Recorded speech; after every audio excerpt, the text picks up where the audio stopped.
예, 저희가 이제 2월 6일부터 태국 이제 메소시라는 지방을 중심으로 우리 이제 청년부가 이제 주축이 되어서 단기 선교를 가게 되지 않습니까?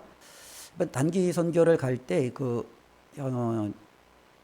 저희를 이제 주도해 가시는 이제 선교사님은 이제 태국에서 이제 보통 이제 동원 사역을 이제 주로 하시는 거예요. 이 동원 사역이라는 것은 태국에도 많은 선교사님들이 계시잖아요.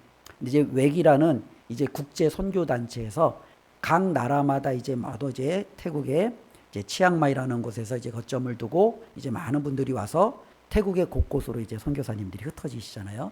그래서 이제 그 선교사님들을 관리하고 그 선교사님들의 필요한 것들을 지원하고 이와 같은 이제 사역을 주로 하시는데, 그러나 그곳에 있다 보면 또 현지인들의 또 필요들이 보이잖아요. 그러다 보니까 현지인 목회자들, 때로는 현지인 사역자들과도 접촉하면서 그들에게 필요한 것들을 도움을 주기도 하고 그와 같은 사역을 하십니다. 그러다가 이제 메소시라는 지방에서 미얀마에서 많은 난민들이 넘어오고 또 이제 미얀마에서 넘어온 이제 그 현지 이제 목회자가 교회를 세우고 그곳에서 이제 사역을 힘들게 이끌어가고 있음을 알게 되고 이제 그 현지 사역자가 이제 접촉을 한 거죠. 그래서 이제 그분을 돕고 그런 사역을 하던 중에 이번에 이제 저희가 이제 한번 가고 싶다 했더니 저희를 그 미얀마 난민에 있는 그분께 연결해 주어서 저희가 이제 함께 사역을 할 수 있는 좋은 기회를 갖게 되었습니다. 그래서 이제 이 선교사님하고 이제 여러 가지 이제 많은 이제 준비를 하던 중에 금요일 날에 선교사님이 우리 선교팀하고 한번 얼굴을 좀 보면서 한번 미팅을 하고 싶다고. 그래서 요즘에는 이제 줌이라고 좋은 이제 그게 있지 않습니까? 그래서 저희 이제 11명, 이제 은강교회 저희 팀원 11명하고 그 현지 선교사역자 2분, 그래서 13명이 금요일 밤 이제 11시에 이제 줌에서 이제 다 같이 이제 만났어요. 이제 만나서 이제 뭐 서로 이야기하고 자기 소개도 하고 이제 쭉 다 했죠. 이제 다 끝나고 나서 이제 제가 선교사님하고 이제 제가 이제 따로 이제 개인적인 이제 통화를 하게 되었는데, 그 통화를 했을 때 선교사님이 그런 얘기를 하시더라고요. 깜짝 놀랬대요. 예. 너무 젊대요. 예. 자기가 지금까지 받아본 선교팀 가운데 가장 젊대요. 예. 저희가 이제 그 권사님하고 저는 이제 아무래도 앞에서 이제 이끌어가는 이제 뭐 이제 뭐랄까 이제 리더의 역할을 감당한다면 실질적으로 주축은 이제 청년들이 하잖아요. 우리 이제 청년들 중에서 최고령이 누구냐? 우리 태성이 24살. 예, 최저. 예, 우리 한국 나이로 뭐 만 나이로 이렇게 따지면 뭐 18, 우리 또 성원이 이렇게 해가지고 18살부터 24살까지 가는 거예요.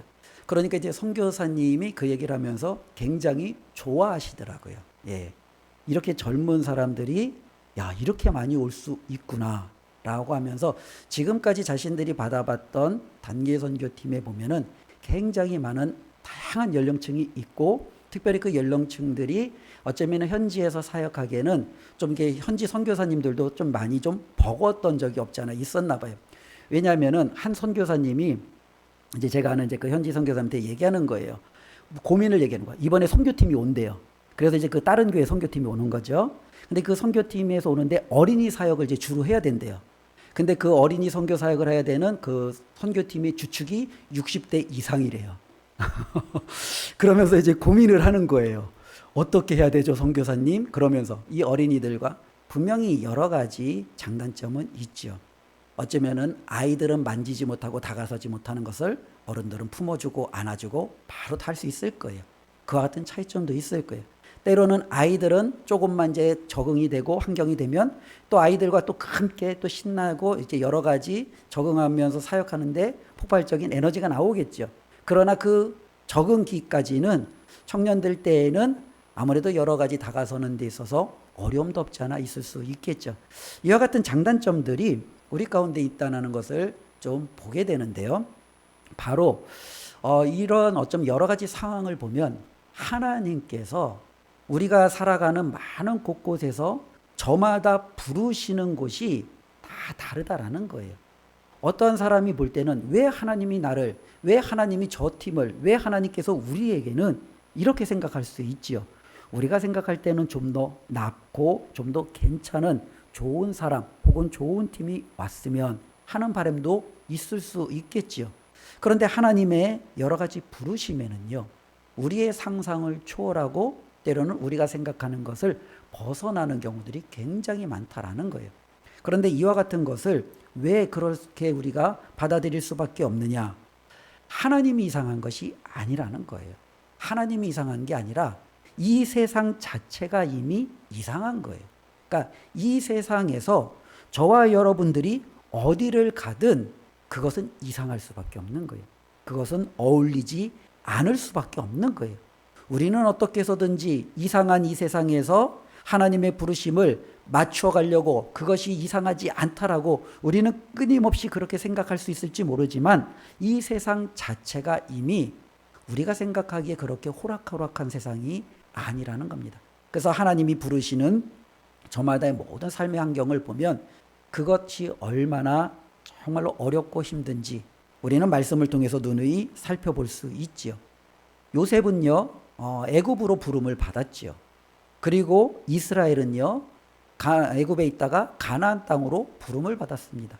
그리고 다니엘과 세 친구는 오늘 말씀해 보면 바벨론이라는 곳으로 부름을 받았어요. 그런데 이들이 부름받은 곳을 한번 보십시오. 만만한 곳이 아니에요.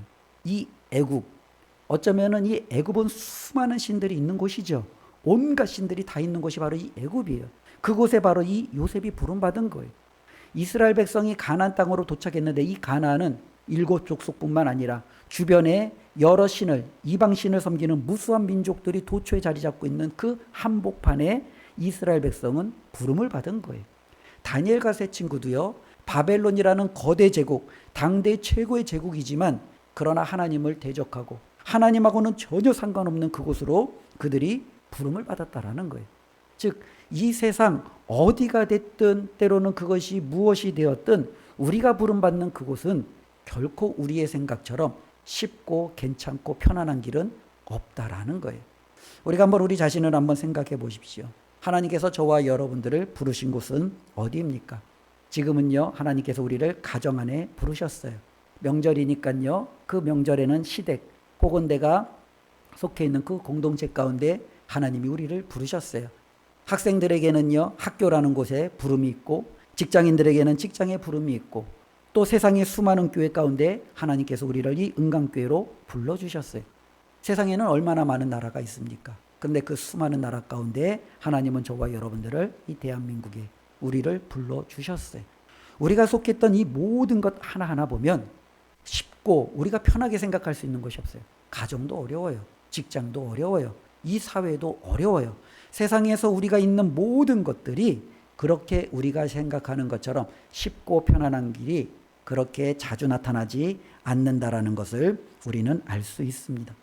옛날이나 지금이나 그리고 주님이 다시 오시는 그 전까지 모든 이 역사 속에서 살아가는 우리는요 만만하지 않은 이 세상 속에서 살아갈 수밖에 없다라는 것을 우리는 기억하셔야 됩니다.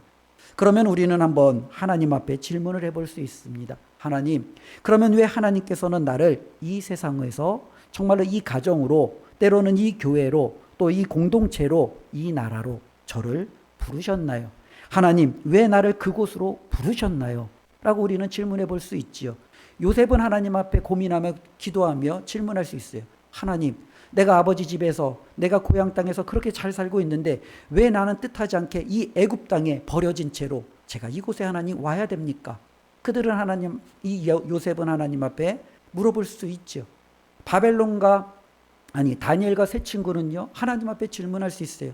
하나님, 하나님께서 우리에게 주신 이 가나안 땅이 있는데 왜 이 가나안 땅에서 하나님 우리를 쫓아내어서 이 바벨론이라는 하나님을 모르는 하나님을 대적하는 이 한복판에 우리를 이렇게 두셨습니까? 그들은 하나님 앞에 질문할 수 있어요. 하나님께서 그분의 사랑하는 그분의 택하신 자들을 향한 온전한 뜻은 그들을 완전히 하나님의 자녀로 구원해 내는 거예요. 그런데 이 구원은 하나님께서 정하신 때가 되면 반드시 이루어져요. 문제는 이 구원이 이루어지기 그 직전까지 왜 내가 여기에 있어야 되느냐는 거죠. 왜 내가 애굽에서, 왜 내가 바벨론에서, 왜 내가 가나안에서, 왜 내가 지금 이와 같은 힘겨운 이 현실 속에서 살아가야 되느냐, 몸부림쳐야 되느냐, 우리가 질문할 수 있는 거죠. 하나님께서 말씀하시는 것은 무엇입니까? 바로 거기서 저와 여러분들이 좀 이 세상에 보여주라는 거예요. 내가 하나님의 자녀임을 보여주라는 거예요. 내가 정말로 예수 그리스도를 믿고 있는 그리스도인임을 그들에게 보여주라는 거예요. 애굽은요 하나님을 몰라요. 요셉이 갔더니 요셉을 통해서 바로는 하나님을 알게 됩니다. 요셉을 통해서 무수한 신들은 요셉이 믿는 그 하나님이 얼마나 위대하신지를 깨닫게 되는 거예요. 가나안 땅 한복판에 이스라엘이 들어가므로 주변에 있는 수많은 민족들이 이 여호와 하나님이 얼마나 전능하신 분인지를 그들이 깨닫게 되는 거예요. 여호와 하나님이 한번 정하시면 그분의 백성을 얼마나 사랑하는지 그들이 알게 되고, 그리고 그 하나님을 드러낼 수 있는 기회를 이 이스라엘은 갖게 되는 거예요. 바벨론에서 이 다니엘이, 때로는 그의 세 친구가 포로로 끌려갔어요. 하나님, 왜 우리에게 이와 같은 비참한 현실을 주십니까? 그렇게 말할 수 있어요. 하나님은요 비참한 그 현실 속에서 너희가 정말로 가지고 있는 내 자녀임을, 그리스도인임을 한번 그곳에서 믿지 않는 자들에게 증명해 봐라 라는 것이 하나님의 의도입니다. 그러면 우리가 드러내야 될 것은 무엇입니까? 누누이 말씀드리지만 저와 여러분들이 가지고 있는 것이 진짜 믿음임을 세상에 드러내는 겁니다. 이것이 바로 우리가 하나님 앞에 서는 날까지 우리가 세상 속에서 보여주어야 될 제대로 된 삶의 모습이라는 거죠. 시험이 없는 곳에서는요 누가 공부를 잘하는지 몰라요. 시험이 없으면 말 잘하는 사람이 제일 똑똑한 줄 알아요.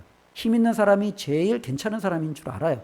그러나 우리가 시험을 치면 그들의 지식과 그들의 판단력과 그들의 분별력과 여러 가지를 테스트해서 이제 그 결과를 보면 이 사람이 정말로 탁월하구나, 문제 해결 능력이 있구나 라는 것을 우리는 그때야 조금 알 수 있는 거예요. 시험이 없으면 모두가 비슷비슷해 보이지 않겠습니까? 어쩌면 하나님께서 우리에게 허락하시는 것도 바로 그와 같다라는 거예요. 이 세상에서 우리의 모든 삶이 그냥 다 평안하다면 모두가 교회 다니고 모두가 기도하고 모두가 하나님의 말씀을 들으니 다 믿음이 좋은 것 같아요. 그러나 다 믿음이 좋은 것 같지만 실제로 그렇지 않은 거죠. 여기서 믿음이 좋은지 안 좋은지는 테스트를 해보면 아는 거예요. 하나님이 시험해보면 아는 거예요. 고난을 줘보면 아는 거예요. 그에게 어려움을 줘보면 아는 거예요. 그래서 그곳에서 그가 그 어려움과 하나님의 시험을 통과하면 이 사람의 믿음의 진짜 면목이 드러나는 거죠. 저 사람은 정말로 믿음이 있었구나. 저 사람은 교회 그렇게 열심히 다녀서 믿음 있는 줄 알았는데 알고 보니 별거 아니었네. 많은 사람들에게 그 믿음이 온전히 드러난다라는 겁니다. 어떤 사람은 교회 다니면서 신앙생활하면서 한 번도 고난을 겪지 않는 것처럼 보이는 사람이 있어요. 그리고 모든 행하는 일마다 그냥 잘 풀리는 경우들이 종종 있습니다. 운이 좋은 사람, 하나님의 축복을 받은 사람, 하나님의 사랑만을 받는 사람, 그렇게 우리가 이야기할 수 있을까요? 성경에서 우리가 보면은요 결코 그렇지 않다라는 거예요. 그런 사람은요 준비되지 않은 사람이에요. 준비되지 않았다라는 것은 뭔가 어려움이 오면 속절없이 무너질 수 있다라는 거예요. 평소 나의 믿음이 이런저런 상황에 시험과 고난과 환난을 겪지 아니하고 모든 것이 그냥 잘 만사형통하고 왔다가 어느 순간인가 시험이 오면 그 앞에서 준비되지 않는 그의 삶은 무너질 수밖에 없는 거예요. 우리는 이러한 경우들을 종종 보게 됩니다. 어떤 사람은요 어렸을 때부터 신앙생활을 정말 잘해왔어요. 그래서 그의 생애가 참 탄탄했어요. 학교도 그가 원하는 대로 잘 들어갔어요. 직장도 원하는 대로 잘 들어갔어요. 그의 일들이 잘 풀리는 것 같아요. 그런데 이상하게 직장 생활에서부터 한 번씩 이제 어려움이 오기 시작하는 거예요. 승진을 해야 되는데 승진이 안 되는 거예요. 이번에는 반드시 승진이 될 줄 알았는데 또 이번에도 승진해서 떨어지는 거예요. 그러자 그 사람은 생각하는 거예요. 하나님께서 나에게 정말로 이와 같은 정말로 삶을 허락하지 않는 것에 대해서 하나님에 대한 원망하는 마음이 생기는 거예요. 내 삶을 하나님께서 정말 이렇게 축복하시지 않는 것에 대해서 하나님에 대하여 정말 이렇게 불만이 쌓이기 시작하는 거예요. 내가 이와 같은 하나님을 계속적으로 따르는 것이 과연 옳은지 회의감이 들기 시작하는 거예요. 하나님, 제가 지금까지 하나님을 얼마나 잘 섬겼습니까? 저는 하나님 앞에 예배에 또 빠지지 않았습니다. 하나님 앞에 드리는 물질도 제가 하나님 속이지 않았습니다. 하나님 해야 될 봉사도 잘했습니다. 그런데 하나님, 어떻게 제가 원하는 정말로 이 직장에서 정말로 그 자리에 올라가는 차례가 되었는데 저는 번번이 미끄러지고 실패합니까? 하나님, 나의 이 모든 믿음은 헛수고 아닙니까? 그러면서 주저앉는 경우들이 종종 있다라는 거죠. 문제는요, 우리가 한번 되돌아보십시오. 그 사람이 예수님을 믿는 이유가 우리 하나님이 그 사람에게 좋은 학교에 합격시켜 줬기 때문에, 좋은 직장에 들여보내 주었기 때문에, 때로는 때에 맞게끔 승진해 주었기 때문에 예수님을 믿는 이유입니까? 우리가 예수님을 믿는 이유가 이와 같습니까? 내가 예수님을 믿을 때 하나님이 내 자녀를 형통하게 해주시니까, 우리 가정에 평안을 주시니까, 하나님께서 정말로 내가 기도하는 모든 것에 응답해 주시니까, 이것이 바로 우리가 예수님을 믿고 따르는 이유입니까? 굉장히 위험하다라는 거죠. 이와 같은 경우에 어려움이 오면 우리는 속절없이 무너질 수밖에 없다라는 거예요. 우리가 정말로 예수 그리스도를 믿고 따르는 이유는 무엇입니까? 죽을 수밖에 없는 나의 죄 때문에 정말로 멸망을 받을 수밖에 없는 나의 완악함에도 불구하고 나의 죄를 위하여 대신 죽으시고 나를 정말로 이제는 그 죄의 용서를 허락해 주시며 하나님의 자녀로서 구원에 이르게 하신 그 예수님을 믿고 따르는 것이 우리의 이유 아닙니까? 그런데 많은 경우가 우리가 살아가면서 이런 무수한 현실 속에서 뜻하지 않는 어려움이 올 때 그 하나님을 원망하며 살아가는 우리의 연약함을 보게 됩니다. 또한 우리가 한 번 더 생각해 볼 것은요, 하나님은요, 저와 여러분들 모두에게 그렇다고 똑같은 기준을 가지고 대하지 않아요. 요셉을 애굽으로 보내신 하나님, 다니엘과 그 세 친구를 바벨론으로 보내신 하나님, 때로는 우리가 아는 대로 이 베드로를 십자가에 달려 죽기까지 그를 보내신 하나님, 저와 여러분들의 하나님은 어디로 보내실까요? 우리의 하나님께서 저와 여러분들을 그렇게 극악, 우리가 생각할 때 가장 어려운 그 현실로 우리를 부르실까요? 그렇지 않아요. 하나님은 각 사람의 수준에 맞는, 그 믿음의 형편에 맞는 상황으로 우리를 부르시는 거예요. 만일 저와 여러분들에게 욥이 당하는 그 고난에 버금가는 어려움이 온다면 하나님은 판단하신 거죠. 너의 믿음은 욥의 수준과 비슷하다. 그러니 그에 상응하는 그와 같은 환경으로 우리를 이끌어 주시는 거예요. 그러나 만일 저와 여러분들이 그 정도의 수준에 이르지 않는다면 하나님께서는 그러한 시험과 고난을 허락하시지 않으시죠. 하나님은 우리가 감당할 만한 그것을 우리에게 허락하시는 거예요. 우리가 감당을 넘어서는 것을 하나님은 결코 허락하시지 않으세요. 그러면 질문이 있죠. 하나님, 어떤 사람은 감당을 못하고 무너지던데요. 이것은요, 그 사람의 믿음이 감당할 수 있는 믿음을 넘어서서 하나님이 주시는 시험이 아니라 그 사람의 믿음이 애초부터 가짜기 때문에 그런 거예요.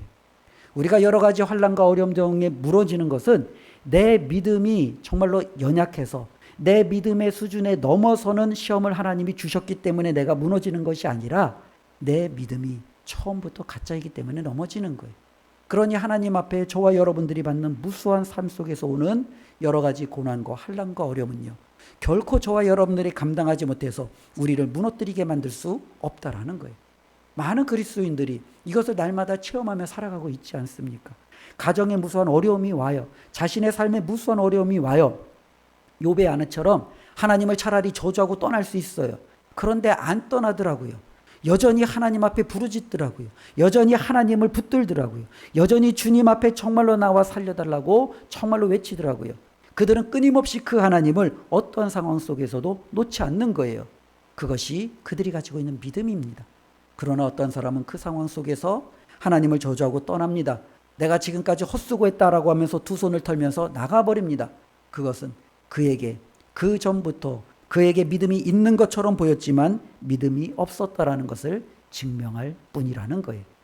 우리가 이것을 기억하며 하나님 앞에 우리를 부르신 곳에서 그럼 우리가 어떻게 살아가야 되는지를 다시 한번 기억하며 이 말씀으로 오늘 도전받고 정말로 결단하는 시간을 갖기를 주님의 이름으로 축원을 드립니다.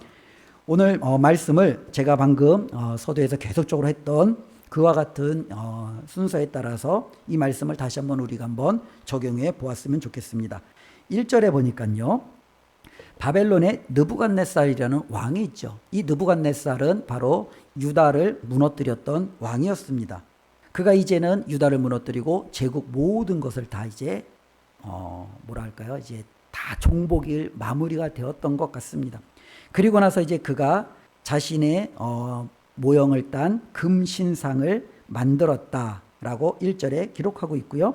이 금신상을 만든 이유는 예전에 이제 왕들은 보통 자신들을 이제 신상화해서 이제 왕권을 강화하고 절대적인 권력을 구가하는 이런 목적을 많이 가지고 있죠. 또한 어떤 왕들은 스스로가 정말로 신의 아들이다라고 생각하는 경우들도 상당히 많았습니다. 그래서 이제 우리가 아는 애굽의 바로라든지 때로는 이렇게 바벨론의 이와 같은 왕들은 그 본인들 자체가 이런 신적인 위엄과 권위를 가지고 있다라고 그들은 생각을 하고 있었죠. 그래서 이 금신상을 만든 이유가 5절에 보니까요, 그 금신상에게 모든 백성이 절하도록, 즉 왕을 높이도록, 왕을 섬기도록, 왕을 신격화하는 거죠. 이와 같은 명령을 내립니다. 근데 그 명령에서 그치는 것이 아니라 6절에 보니까 만일 그 명령이 따르지 않으면 어떻게 한다고요? 풀무불에 던져넣는다라는 거죠. 오늘날 말씀으로 하면 용광로에 집어넣는다는 거예요. 즉 느부갓네살 왕이 세운 금신상에게 절하지 않으면 용광로에 넣어 죽이리라 라고 말합니다. 그러자 7절에 보니까요, 이 바벨론에 있던 이 느부갓네살이 다스리던 그 모든 지역에 있는 모든 높은 자나 낮은 자에 이르기까지 그 금신상에게 절하였다라고 기록되어져 있죠. 이것이 바로 다니엘과 그 세 친구들이 살던 현실이에요. 그들이 살고 있었던 현실이에요. 그들이 살고 있었던 현실은 굉장히 어려운 현실이죠. 오늘날 대한민국도 많은 이들이 곳곳에서 아우성을 칩니다. IMF보다 더 어렵고 코로나 때보다 더 어렵고 그런 이야기들이 심심치 않게 나옵니다.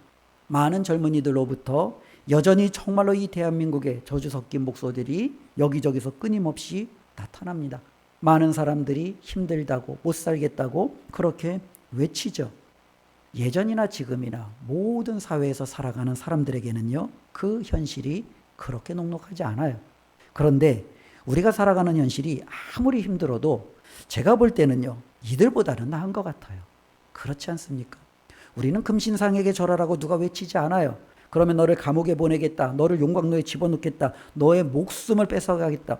우리가 정말로 그 신앙을 위협하는 일들을 우리에게 서슴지 않고 다가오지는 않아요.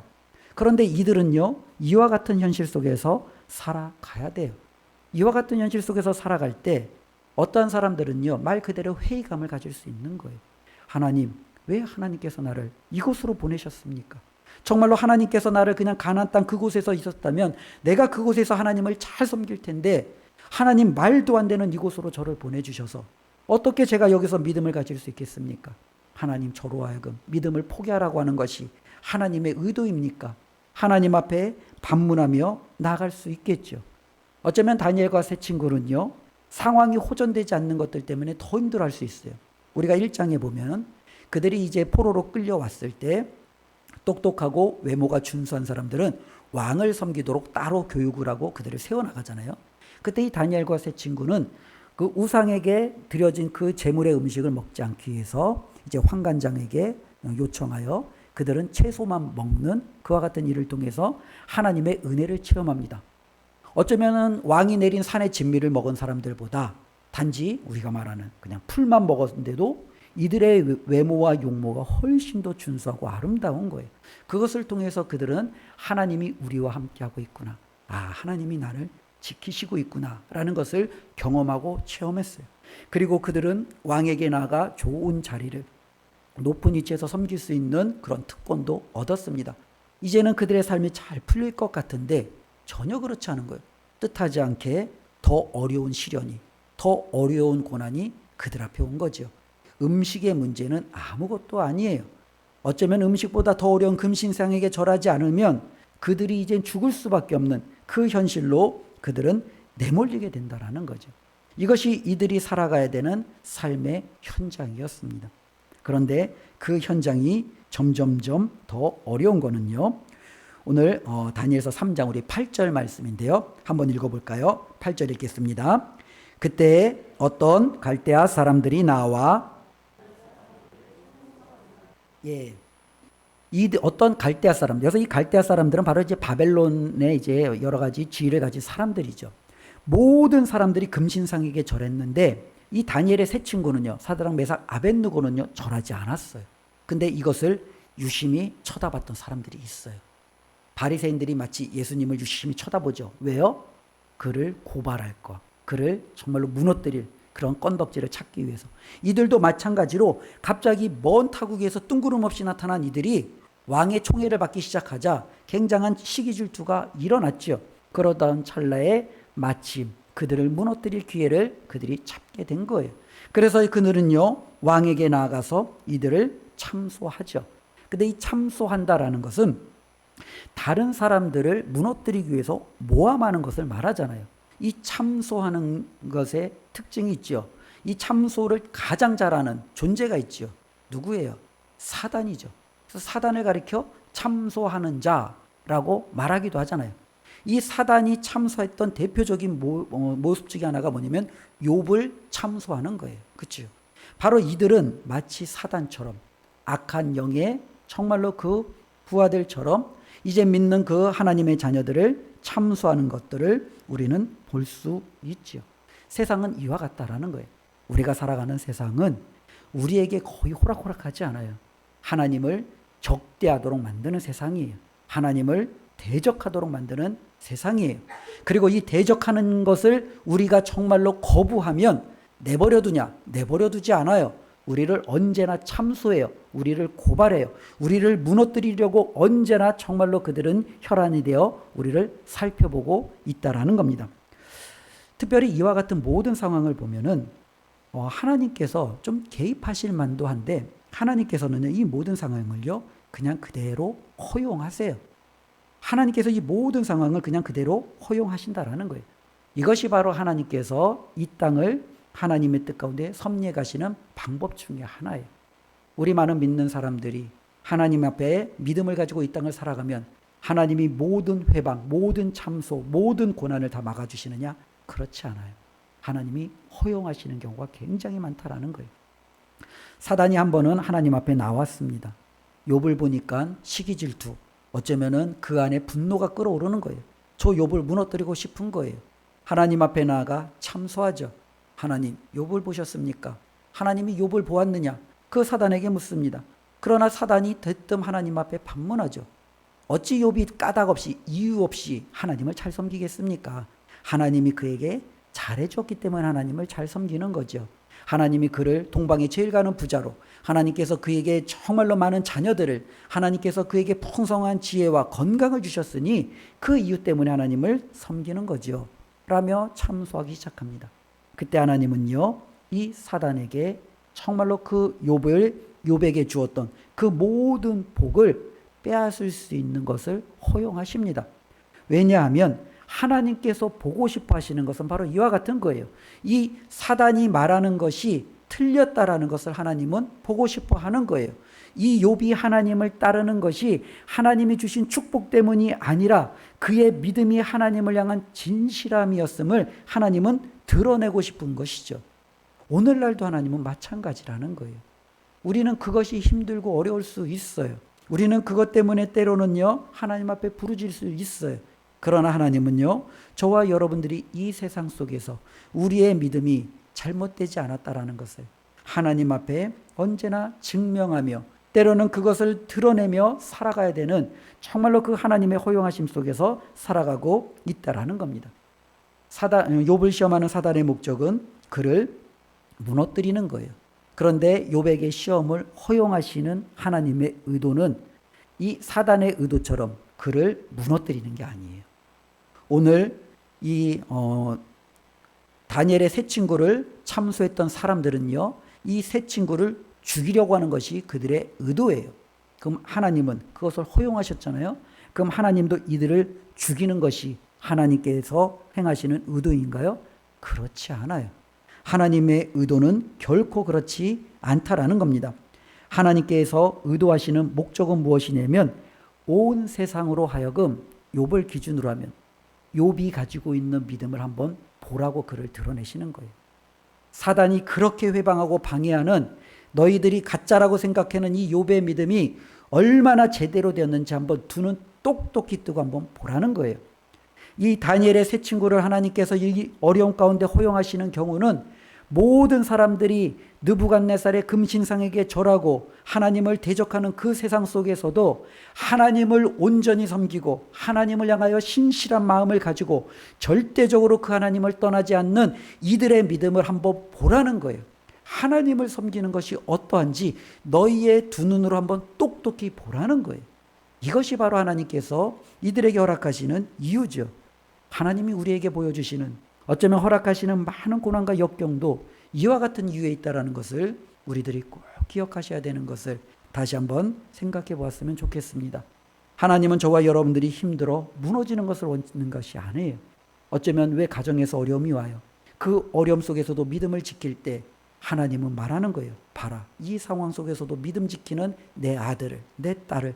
직장에서도 저와 여러분들이 어려움이 와요. 그러나 그 어려움 속에서도 우리는 믿음으로 하나님 앞에 우리는 절망시키지 않냐고 모든 시험과 유혹을 물리치고 굳건히 서는 거예요. 하나님은 말씀하시는 거예요. 이 캠퍼스에서, 이 직장에서 여전히 내 믿음을 지키는 나의 사랑스러운 이 자녀를 한번 봐라. 이게 바로 믿음이다 라고 하나님은 우리에게 그것을 드러내고 있음을 다시 한번 깨닫게 됩니다. 우리에게 이와 같은 믿음이 있기를 주님의 이름으로 축원을 드립니다. 그리고 오늘 말씀해 보면은요, 그들은요 자신들의 믿음이 진짜임을 증명했습니다. 하나님은 그들의 수준을 아셨기 때문에 이와 같은 정말로 어려움을 그들에게 허용하신 거예요. 만일 이들이 이와 같은 어려움을 허용할 수 없는 믿음이었다면 하나님은요 그 시험의 강도를 낮추셨겠지요. 그러나 그들에게는 여전히 버거웠겠지만, 그러나 그들이 감당할 만한 수준의 그와 같은 시련을, 어려움을 하나님은 허용하시는 거죠. 바로 이 세 친구는요 목숨을 걸 만한 하나님을 향한 그 신실한 믿음을 갖는데 그들은요 정말로 두려워하지 않았습니다. 그리고 그들은요 그 믿음을 정말로 증명해냈습니다. 왕이요, 왕이 우리를 죽이신다 할지라도 우리는 살아계신 하나님만을 섬기겠습니다. 왕이 우리에게 명하는 그 금신상에게 절하는 것은 우리에게 하나님이 허용하시는 것을 넘어섰습니다. 우리는 그것을 따르지 않겠습니다. 이들은 여기까지 자신들이 할 수 있는 모든 믿음의 고백을 해나가고 자신들의 믿음의 진짜 혹은 진정성을 세상 만천하에 드러내었다라는 겁니다. 우리가 이 세상 속에서 하나님께서 저와 여러분들에게 기대하시는 모습도 이 모습일 줄로 믿습니다. 우리의 믿음을 세상 사람들에게 드러낸다라는 것이 정말로 어려워요. 뼈를 깎는 고통과 때로는 손해를 감수해야 돼요. 어쩌면 내 안에 오는 여러 가지 많은 의심과 불안과 염려하고도 싸워야 돼요. 그러나 하나님은 이 모든 것을 극복해내고 저와 여러분들의 믿음이 하나님 앞에 진실함을 드러내기를 우리 하나님은 기뻐하신다라는 것을, 이것을 꼭 기억하시고 올 한 해 하나님 앞에 이 믿음을 정말로 우리가 증명해낼 줄 아는 복된 삶이 되었으면 좋겠습니다. 바로 이들이 이와 같은 자신들의 믿음을 하나님 앞에 증명해내시자 이제 비로소 하나님께서 저들을 통해서 놀라운 역사를 이루어 가시죠. 지금까지도 하나님께서 이루어 가셨어요. 그런데 그냥 하나님이 허용하시고 그들을 그냥 그 흐름 가운데 내버려 두셨다면 이제는 그 흐름과는 완전히 반전의 모습을 보여주고 있습니다. 29절 말씀해 보니까요. 어떤 일이 일어나냐면 저들의 믿음을 세상이 인정하는 거죠. 자, 29절에 보면은 느부갓네살이 말하는 거예요. 그러므로 내가 이제 조서를 내리노니, 그리고 마지막에 보면 이는 이같이 사람을 구원할 다른 신이 없음이니라. 느부갓네살이 말하는 거죠. 바벨론은요 자신들의 신이 있어요. 마르둑이라고. 그리고 마르둑아에 수많은 신들이 있어요. 그리고 그 수많은 신들 가운데 저마다 섬기는 많은 신들이 있어요. 그런데 느부갓네살이 이 세 친구를 통해서 깨닫는 거예요. 저들을 구원해 줄, 저들을 내 손에서 이렇게 건져낼 정말로 참신이 여호와 외에 그 누가 있겠느냐. 정말로 느부갓네살 왕이 하나님을 인정할 수밖에 없도록 만드는 것이 저들의 믿음이었습니다. 우리 그리스도인들이 이 땅에서 해야 될 일이 바로 이거예요. 우리를 바라보면서 많은 사람들이 하나님을 그냥 인정하게 만드는 거예요. 나는 교회 한 번도 다녀본 적이 없어. 나는 정말로 그것에 대해서 생각해 본 적도 없어. 나는 여전히 지금까지 그 모든 것들이 그냥 사람들의 마음을 현혹시키는 하나의 종교에 불과하다고 생각했어. 그런데 너를 보니 내 생각이 잘못된 것 같아. 내가 너를 보니 나도 내가 믿는 그 하나님을 좀 알아야겠어. 이것이 바로 하나님께서 저와 여러분들에게 이 땅에서 요구하시는 삶의 모습이라는 거예요. 반면에 29절 말씀 계속적으로 이제 29절을 보면은 하나님께서 실질적으로 느부갓네살을 통해서 이제 이 세 친구를 참소했던 자들이 있잖아요. 그 참소했던 자들을 향하여 어떻게 말하냐면은 그 몸을 쪼개고 그 집을 거름토로 삼을지니. 반면에 하나님의 자녀를 대적하고 참소하던 자들이 더욱더 무시무시한 엄청난 그들의 최후를 맛보게 되는 거예요. 결국에는요, 믿음을 가진 자를 하나님께서 승리케 하신다라는 거예요. 그것이 더욱더 잘 드러나는 것이 30절 말씀이죠. 우리 30절 말씀을 다 같이 함께 읽습니다. 왕이 드디어 사드락과 메삭과 아벳느고를 바벨론 지방에서 더욱 높이니라. 예, 이것이 믿음을 지킨 사람들의 놀라운 은혜예요. 욥이 믿음을 잘 지켰을 때 하나님이 그 욥을 동방에서 가장 높이셨어요. 요셉이 믿음을 잘 지켰을 때 하나님은 바로를 통해서 욥을 최고로 높이셨어요. 다니엘과 세 친구가 바로 이 바벨론에서 정말로 믿음을 잘 지켰을 때 하나님은 느부갓네살 왕을 통해서 때로는 바벨론과 페르시아의 무수한 왕들을 통해서 이들을 높이심을 우리는 바라보게 됩니다. 믿음의 결국 하나님이 책임져 주시는 거예요. 이것을 기억하며 우리의 믿음을 끝까지 붙드는 우리의 삶이 되었으면 좋겠습니다. 오늘 말씀을 한번 정리해 보겠습니다. 우리가 살아가는 세상이 결코 만만하지는 않습니다. 왜 하나님께서는 나를 이 가정으로, 이 직장으로, 때로는 이 시댁으로, 때로는 이 교회로, 때로는 이 나라와 이 민족 속에서 살아가게 하셨는가? 많은 이유가 있지만 오늘 말씀을 통해서 우리가 한번 생각해 본다면 이곳에서 우리의 믿음이 진짜임을 드러내라고 하나님이 보내신 줄로 믿습니다. 다른 곳에서 드러내 보이려고 하지 마시고 내가 있는 이곳에서 정말로 하나님이 주신 나의 믿음의 진정성을 드러내 보이시기를 바랍니다. 이것을 드러내 보이는 것은 굉장히 힘들고 어려워요. 이 세 친구는요, 목숨을 걸어야 돼요. 어쩌면은 그들의 삶 속에서 가장 밑바닥까지 내려가야 될 수밖에 없을 수도 있어요. 그러나 두려워하지 마십시오. 하나님이 저와 여러분들에게 허락하시는 시험은 우리가 감당할 범위 안에서 행하실 거예요. 이 범위를 넘어서는 하나님이 시험은 결코 주지 않을 거예요. 저와 여러분들이 믿음을 지키려고 했더니 하나님이 나를 쫄딱 망하게 하시더라. 아니에요. 그럴 것 같은데 하나님은 결코 그렇게 하지 않으세요. 우리가 끝까지 하나님 앞에 그 믿음을 가지고 나아간다면 하나님이 주시는 놀라운 은혜가 우리의 삶 속에서 체험되어질 줄로 믿습니다. 많은 사람들이 여기서 주저앉는 것은 그들에게 믿음이 없기 때문에 그래요. 믿음 없는 자가 아니라 믿음 있는 저와 여러분들이 되었으면 좋겠고, 그래서 이 시험을 견디는 자에게 주어지는 하나님의 놀라운 축복이 우리 가운데 임하기를 바랍니다. 우리 마지막으로 베드로전서 4장 12절 13절 말씀인데요. 우리 같이 한 목소리로 한번 읽어보겠습니다. 베드로전서 4장 12절 13절 말씀. 예, 우리가 그러면 성경을 좀 찾아야 되겠습니다. 예, 성경을 한번 찾아서 베드로전서 나왔네요. 예, 같이 함께 읽습니다. 사랑하는 자들아, 너희를 연단하려고 오는 불시험을 이상한 일 당하는 것 같이 이상히 여기지 말고 오히려 너희가 그리스도의 고난에 참여한 것으로 즐거워하라. 이는 그의 영광을 나타나실 때에 너희로 즐거워하고 기뻐하게 하려 함이라.